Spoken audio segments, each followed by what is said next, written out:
দেশে আশঙ্কাজনকভাবে বেড়েছে ধর্ষণের মতো অপরাধ। ঘরের শিশু থেকে বাইরে খেটে খাওয়া কর্মজীবী নারী, কারোরই নিরাপত্তা নেই। সামাজিক এই ব্যাধি রোধ করতে ইসলামী আইন মেনে প্রকাশ্যে শাস্তির বিধান চালু করা এখন সময়ের দাবি বলে মনে করছেন ইসলামী চিন্তাবিদরা। পাশাপাশি মব জাস্টিস রুখতে সরকারকে কঠোর আইন প্রয়োগের দাবিও জানান তারা। বিস্তারিত মাজহারুল হক মুহাজিরের রিপোর্টে।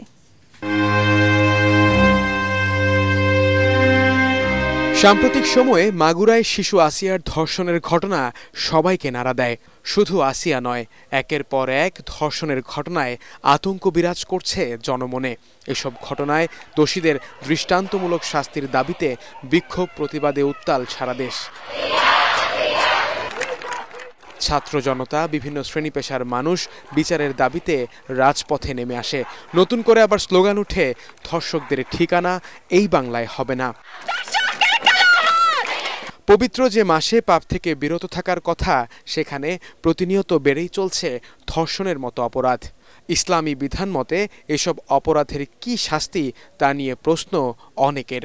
8 বছরের একটা ছোট্ট শিশুকে এভাবে পাশবিক নির্যাতন, এটা কোনো ক্রাইটেরিয়ায় পড়ে না। এটা নিছক একটা বর্বরতা, সে জাহিলি যোগ্য হার মানায়। সব মশার বিরুদ্ধে সুরক্ষা দিতে এলো বসুন্ধরা এক্সট্রিম অ্যারোসল, মশার বিরুদ্ধে এক্সট্রিম সুরক্ষা। দেশের বিদ্যমান পরিস্থিতি মোকাবিলায় পবিত্র কোরআনের বিধান বাস্তবায়ন করার তাগিদ ইসলামী চিন্তাবিদদের। একজন নারীকে জোর করে বল প্রয়োগ করে তার শ্লীলতাহানি ঘটানো হয়, কখনো আমরা দেখি যে গ্রুপ র্যাপ হয়।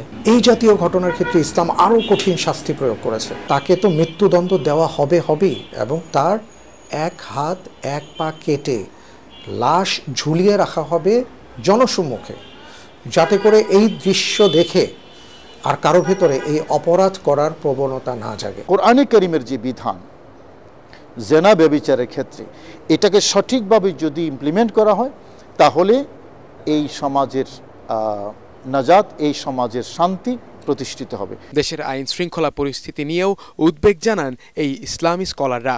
বলেন, জীবন অনিরাপদ করে কোনো সংস্কার মেনে নিবে না দেশের সাধারণ মানুষ। আইন শৃঙ্খলার যত দ্রুত সম্ভব উন্নতি করতে হবে। ইসলামের ক্ষেত্রে একটা কথা আছে, সেটা হলো ইসলাম কঠিন, ইসলাম বর্বর অপরাধীর জন্য।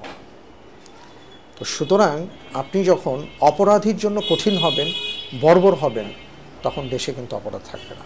আর নাগরিক নিরাপত্তা নিশ্চিত করার জন্য, বিশেষ করে খুন, রাহাজানি এবং চুরি, ডাকাতি, ধর্ষণ এগুলো বন্ধ করার জন্য আমাদের পরামর্শ হলো কোরআন যে বিধান দিয়েছে সেগুলোকে ফিরিয়ে আনা হোক। এটাও সংস্কার প্রয়োজন। আমি মনে করি দেশের আইনের সংস্কার প্রয়োজন।